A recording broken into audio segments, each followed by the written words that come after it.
जय श्री कृष्ण विद्यार्थी मित्रों, आज આપણે ધોરણ 9 विषय हिंदी भणीशू। उसमें 12वां पाठ है रानी। रानी यहाँ पर एक घोड़ी का नाम है। इस पाठ के लेखिका का नाम है महादेवी वर्मा। उनका जन्म सन 1907 ईस्वी सन में हुआ था और उनका निधन सन 1983 ईस्वी सन में हुआ था। इस पाठ का साहित्य प्रकार है रेखा चित्र। रेखा चित्र यानी किसी के बारे में, किसी पात्र या प्राणी के बारे में जो निरूपण किया गया है उसे कहते हैं रेखा चित्र। तो यहाँ पर रानी नाम की एक घोड़ी है, उसके बारे में यहाँ पर कहा गया है। तो आइए अब हम पाठ के बारे में जानेंगे।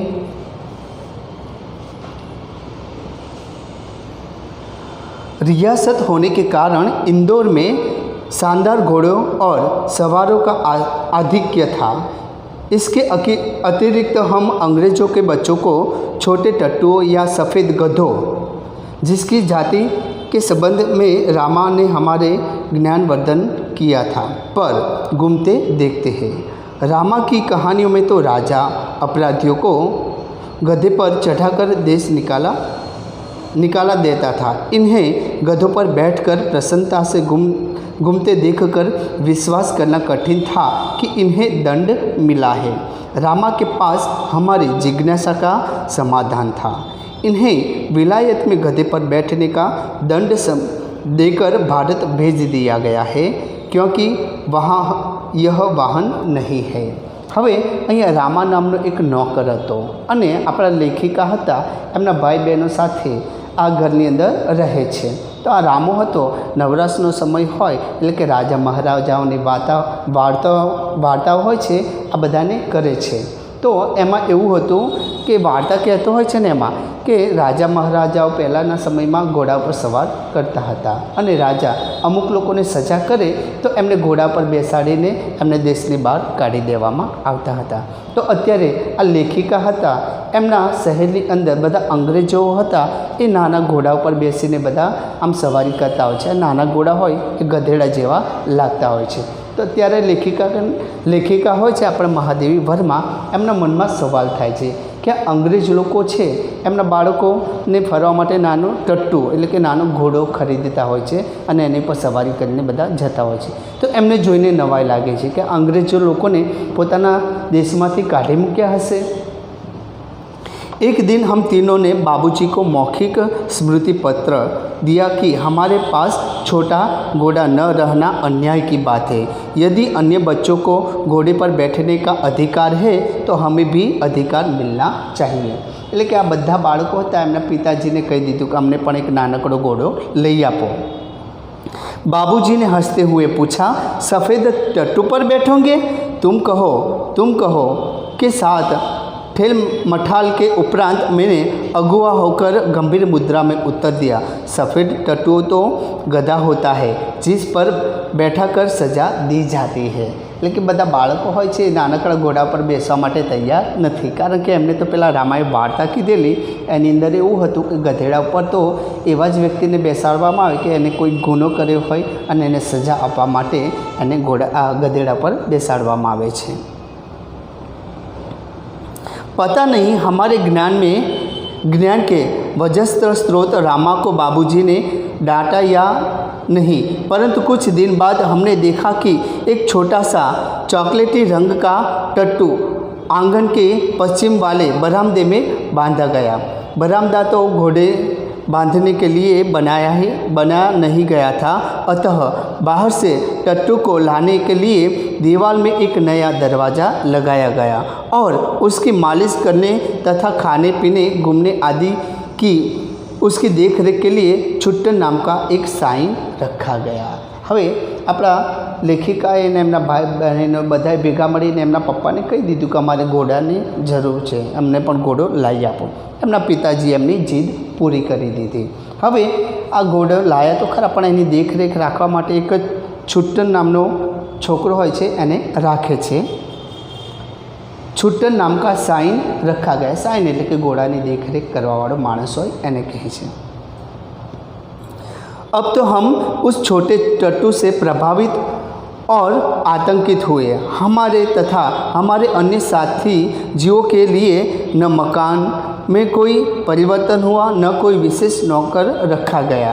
रामा तो नौकर कहाँ नहीं जा सकता, क्योंकि वह तो डांटने फटकारने के अतिरिक्त हमारे कान भी खींचता था और हमारी खिड़की तक दरवाजे में परिवर्तित नहीं हो सकी, जिससे हम रोजी और निकी के साथ कूदने के कष्ट से मुक्त हो सकते।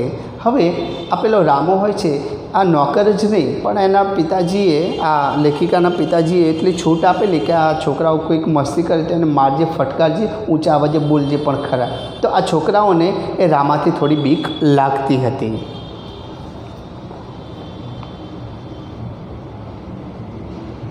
बाबूजी से यह सुनकर भी कि वह टट्टू हमारी सवारी के लिए आया है, हम सब 4-5 दिन उससे रुष्ट और अप्रसन्न ही घूमते रहे, परंतु अंत में उसने हमारी मित्रता प्राप्त कर ली. रामा से उसका नाम पूछने पर ज्ञात हुआ कि उसे ताज रानी कहकर पुकारा जाता है. ताज रानी એટલે કે આ ઘોડીનું નામ હતું. ताजमहल का चित्र हमने देखा था और रामा और कल्लू को माँ की सभी कहानियों में रानी के सुख दुख की गाथा सुनते सुनते हम उसके प्रति बड़े सहृदय हो गए थे. ताजमहल जैसे भवन की रानी होने पर भी यह वहाँ से कहानी की रानी की तरह निकाली दी गई, यह कल्पना करते ही हमारी सारी ईर्ष्या और सारा रोज़ करुणा से पिघल गया और हम उसे और अधिक आराम देने के लिए उपाय सोचने लगे. હવે આ તાજરાની નામ રાખેલું હતું, તો એ તાજરાની બોલતા થોડું એમને અટપટું લાગતું હતું, એટલા માટે છોકરાઓ એને ટૂંકું નામ કરી દે છે રાની. એટલે કે આ રાનીને બધી જ સુખ સુવિધા આપવાનું એ લોકોએ વિચારી લીધું કે આ રાની નામ છે તો એને રાની જેવી બધી જ સુખ સુવિધા મળવી જ જોઈએ. वह इतनी सुंदर थी कि अब तक उसकी छवि आँखों में वसी है जैसी छवि आँखों में वसी जैसी है. એટલે કે એટલી બધી સરસ મજાની લાગતી હતી આ રાની, એટલે કે આ ઘોડી હતી તે, કે એનું આખું ચિત્ર આ છોકરાઓના મગજમાં ઉતરી ગયું હતું. हल्का चॉकलेटी चमकदार रंग जिस पर दृष्टि फिसल जाती है, खड़े छोटे कानों के बीच में माथे पर झूलता अयाल का गुच्छा, बड़ी काली स्वच्छ और पारदर्शी जैसी आँखें, लाल नथुने जिन्हें फुला फुला कर चारों ओर की गंध लेती रहती, उलझे दांतों और लाल जीभ पर झलक देते हुए गुलाबी ओंठ वाले लंबा मुँह जो लोहा चबाते रहते पर भी क्षत विक्षत नहीं होता था. ऊंचाई के अनुपात से पीठ की चौड़ाई अधिक है, सुडौल मजबूत पैर और सघन पूंछ जो मक्खियाँ उड़ाने से क्रम में मोरछल के समान उछलती फिरती रहती थी. उस समय यह सब समझने की बुद्धि नहीं थी, परंतु इतने दीर्घकाल के उपरांत भी स्मृति पट पर वे रेखाएं ऐसे उभर आती हैं जैसे किसी अदृश्य स्याही से लिखे अक्षर अग्नि के ताप से प्रत्यक्ष होने लगते थे. એટલે કે આ છોકરાઓના મગજ ઉપર આ રાનીનું સ્મૃતિપટ હતું એ અંકિત થઈ ગયું હતું. કેવી લાગતી હતી, કેવા ગુણ હતા, કેવા વ્યવહાર કરતી, બધું જ એમના મનની અંદર અંકિત થઈ ગયું હતું. हम बार बार सोचते हैं कि वह कुछ और छोटी क्यों न हुई होती तो हमें रोजी और निकी के समान उसे भी अपने कमरे में रख लेते. रोजी और निकी એટલે કે આ કૂતરાના બચ્ચા હતા, તો કે આ રાની છે થોડીક નાની હોત તો અમારા રૂમની અંદર એને પણ લઈ જાત. बरामदा घोड़े बांधने के लिए तो बना नहीं था, अतः उसकी दीवार में एक खुली अलमारी और कई आते ताक थे. उन्हीं में हमारा स्वेच्छया विस्थापित और शरणार्थी खिलौना का પરિવાર સ્થાપિત હોને લગા। એટલે કે આ ઘોડો હતો એના માટે તો ઘરનું આંગણું ન હતું, પણ આટલા મોટા પ્રાણીને ઘરમાં રાખી શકાય એમ પણ ન હતું, એટલા માટે ઘરના આંગણામાં જ એને બાંધવામાં આવે છે અને એની સાથે આ બાળકો રમે પણ છે। रानी की गर्दन में झूल झूल कर उसके कान और अयाल में फूल खोस कर और उसको बिस्कुट मिठाई आदि खिला कर थोड़े ही दिनों में हमने उससे ऐसी मित्रता कर ली कि हमें न देखने पर वह अस्थिर होकर पैर पटकने और हिनाने लगती है। એટલે કે આ બાળકો સાથે એટલી બધી મિત્રતા થઈ જાય છે આ ઘોડીને કે આ બાળકો હતા એમને જાતનું બધું ખવડાવે છે, બિસ્કિટ ખવડાવે, ચોકલેટ ખવડાવે ને એવી બધી વસ્તુઓ ખવડાવે છે। તો આ ઘોડી હોય છે રાની, એને આ બાળકો સાથે મિત્રતા બંધાઈ જાય છે અને બાળકોને ન જોવે તે પગ પછાડે છે અને હણહણવા લાગે છે। बाहर के चबूतरे पर खड़े होकर हम बारी बारी से रानी पर आरूढ़ होते और छुट्टन के साथ दौड़ता हुआ हमें घुमाता। सवेरे भाई बहन घूमते और स्कूल से छूटने पर तीसरे पहर या संध्या समय मेरे साथ यह कार्यक्रम दोहराया जाता। परंतु ऐसी सवारी से हमारी विद्रोही प्रकृति कैसे संतुष्ट हो सकती थी। अस्तबल में रानी की गर्दन में झूलकर तथा स्टूल पर के सहारे उसकी पीठ पर चढ़कर भी हमें संतोष न होता था। એટલે કે આ ઘોડાની પર સવારી કરવા માટે બાળકોને સમય આપી દેવામાં આવે, સવારે તારે સાંજે આને, પણ આ બાળકોને એટલાથી સંતોષ ન હતો, એમને તો વધારે સમય ઘોડા પર સવાર થવું હતું। अंत में एक छुट्टी के दिन दोपहर में सबके सो जाने पर हम रानी को खोलकर बाहर ले आए और चबूतरे पर खड़े होकर उसकी नंगी पीठ पर सवारी करके बारी बारी से अपनी अधूरी शिक्षा की परीक्षा लेने लगे। एक दिवस शू थयुं, बपोरना समय बधा सूई गया था तो रानी ने छोड़ीने घरना आंगणामां लावे छे, बधा वाराफरती एनी पर सवारी करवा लागे छे। यह स्वाभाविक ही था कि ताज रानी हमारी अराजक प्रवृत्तियों से प्रभावित हो जाती। वास्तव में बालकों में चेतना के विभिन्न स्तरों का बोध न होकर सामान्य चेतना का भी बोध रहता है, अतः उनके लिए पशु पक्षी वनस्पति सब एक परिवार के ही हो जाते हैं। निक्की रानी की पूंछ से झूलने लगता है, रोजी इच्छा अनुसार उसकी गर्दन पर उछल कर चढ़ती और नीचे कूदती और हम सब उसकी पीठ पर ऐसे गर्व से बैठते मानो मयूर सिंहासन पर आसीन हो। એટલે કે બધા છોકરાઓ અને બધા પ્રાણીઓ છે એની સાથે રમે છે અને આ બાળકો જ્યારે રાની પર સવાર થાય ત્યારે આમ ગર્વ અનુભવતા હતા।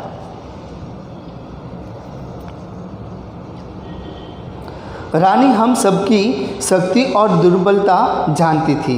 उसकी नंगी पीठ पर अयाल पकड़कर बैठने वालों को वह दुल की चाल से इधर उधर घुमाकर संतुष्ट कर देती थी, परंतु एक बार मेरे बैठ जाने पर भाई ने अपने हाथ की पतली संटी उसके पैरों में मार दी। એટલે કે એકવાર આપણા લેખિકા એમની પર સવાર થયેલા ઘોડી પર, ત્યારે એનો નાનો ભાઈ હતો, એને લાકડી નાની સોટી હતી એના પગ પર મારે છે તો રાનીને ખોટું લાગે છે। चोट लगने की तो संभावना ही नहीं थी, परंतु इससे न जाने उसका स्वाभिमान आहत हो गया या कोई दुखद स्मृति उभर आई। वह ऐसे वेग से भागी मानो सड़क पर पेड़ नदी नाले सब उसे पकड़ बांध रखने का संकल्प किए हो। એટલે કે આ રાની હતી એને ખોટું લાગ્યું, પછી તેને દોડવાની એવી શરૂઆત કરી કે રોકાવાનું નામ જ લેતી નથી। कुछ दूर मैंने अपने आप को उसे उड़न खटोले पर संभाला, परंतु गिरना तो निश्चित था। मेरे गिरते ही रानी मानो अतीत से वर्तमान में लौट आई और इस प्रकार निश्चल खड़ी रह गई जैसे पश्चाताप की प्रस्तर प्रतिमा हो। એટલે કે આપણા લેખિકા હોય છે એની પર સવાર હતા રાની પર, અને એટલું બધું જોરથી દોડે છે તો પડી પણ જાય છે અને પડી ગયેલા જોવે છે તો રાની હોય છે એને જાણે કે મનમાં પસ્તાવો થયો હોય એટલે ત્યાં ઊભી રહી જાય છે। साथियों की चीख पुकार से सब दौड़ आए और फिर बहुत दिनों तक मुझे बिछाने पर पड़ा रहना पड़ा। स्वच्छ होकर रानी के पास जाने पर वह ऐसी करुण पश्चाताप भरी दृष्टि से मुझे देखकर हीन आने लगी कि मेरे आंसू आ गए।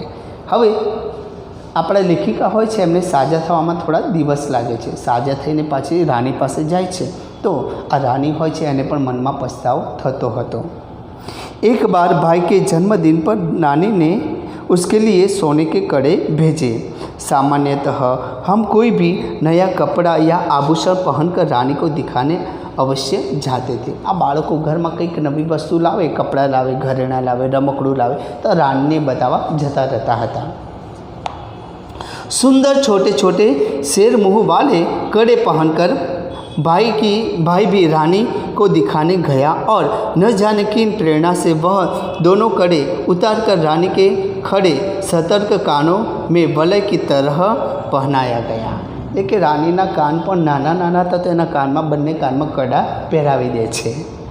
फिर हम सब खेल में कड़ों की बात भूल गए। पछी बाळको हता ए रमवा लागी जाय छे अने गोड़ीने आ कड़ा पहराव्या छे ए पण भूली जाय छे।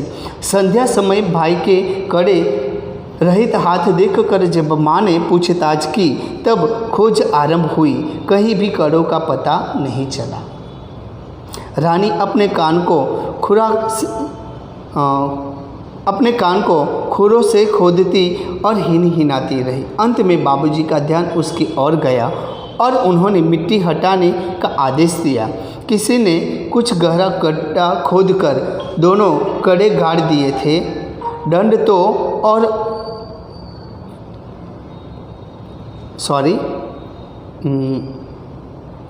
और उन्होंने मिट्टी हटाने का आदेश दिया। किसी ने कुछ गहरा गड्ढा खोदकर दोनों कड़े गाड़ दिए। दंड तो किसी को नहीं मिला परंतु रानी सारे घर के हृदय में स्थान पा गई। लेकिन आ रानी थी एने कड़ा पहराव्या था तो कोई कहतु घरनु ज व्यक्ति एने कानमांथी कड़ा काढ़ी लीधा अने जमीननी अंदर दाटी दीधा पण आ बधी ज घटना रानी जोई गयेली तो एणे आम पोताना अवाजमां आ बधा घरना लोकोने संकेत करे छे अने लेखिकाना पिताजी होय छे एमने खबर पड़ी जाय छे कि आमने कंईक कहेवा मांगे छे तो ए जमीने खोदावडावे छे त्यां जुए छे त्यांथी कड़ा मळी जाय छे पाछा। एक घटना अपनी विचित्रता में स्मरणीय। एक सवेरे उठने पर हमने रानी के पास एक छोटे से घोड़े के बच्चे को देखा। यह कहाँ था कह कहकर हमने रामा को इतना थका दिया कि उसने निरुपाय घोषणा की कि वह नया जीव रानी के पेट में दाना चारा खाकर सो रहा था। भाई ने उत्साह से पूछा और भी है और रामा ने स्वीकृति में सिर हिलाया। હવે થોડા દિવસો પછી આ રાનીની પાસે એક નાનકડું ઘોડાનું બચ્ચું હોય છે એ જોવા મળે છે આ છોકરાઓને। ત્યારે આ લેખિકાનો ભાઈ હોય છે એ પૂછે છે કે આ ક્યાંથી આવ્યો? ત્યારે પેલો રામો હોય છે એ કહે છે કે આ રાનીના પેટમાં હતો, સંતાઈને એનો ખોરાક ખાઈ રહ્યો હતો। ત્યારે પેલો સવાલ પૂછે છે કે હજી પણ બીજો આવું નાનું બચ્ચું એના પેટમાં છે? ત્યારે રામો હામાં પોતાનું માથું હલાવે છે। अब तो हम विस्मित भी हुए और क्रोधित भी।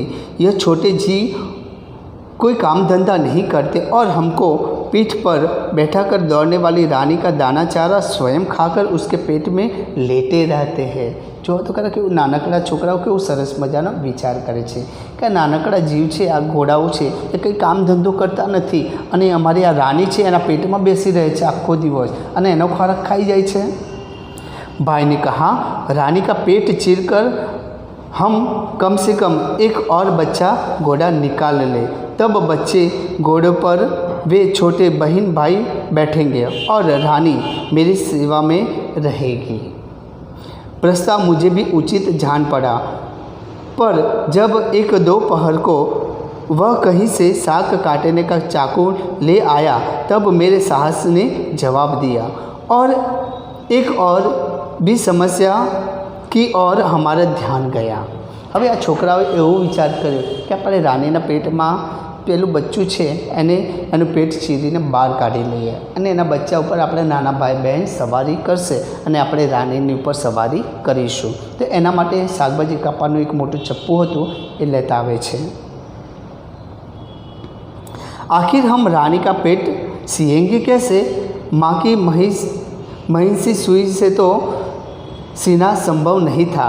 टाट सीन का बड़ा सुइया रामा अपनी कोठरी में रखता था, जहाँ हमारी पहुँच नहीं थी। कुछ दिनों के उपरांत जब रानी का अश्व शिशु कुछ बड़ा होकर दौड़ने लगा, तब हमें न अपना क्रोध स्मरण रहा और न प्रस्ताव। થોડા દિવસ પછી આ રાણીનું બચ્ચું હતું એ પણ ચાલવા લાગે છે।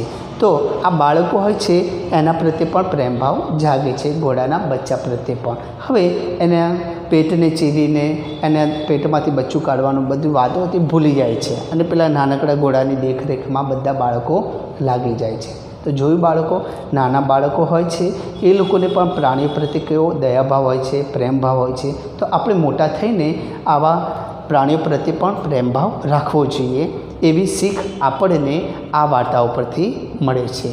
તો વિદ્યાર્થી મિત્રો, તમે પણ પ્રાણીઓ પ્રત્યે દયાભાવ રાખજો, પક્ષીઓ પ્રત્યે પણ દયાભાવ રાખજો। સારું, ત્યારે નોટબુકની અંદર આ પાઠના શબ્દાર્થ અને સ્વાધ્યાય સારા અક્ષરે લખજો। જય શ્રી કૃષ્ણ।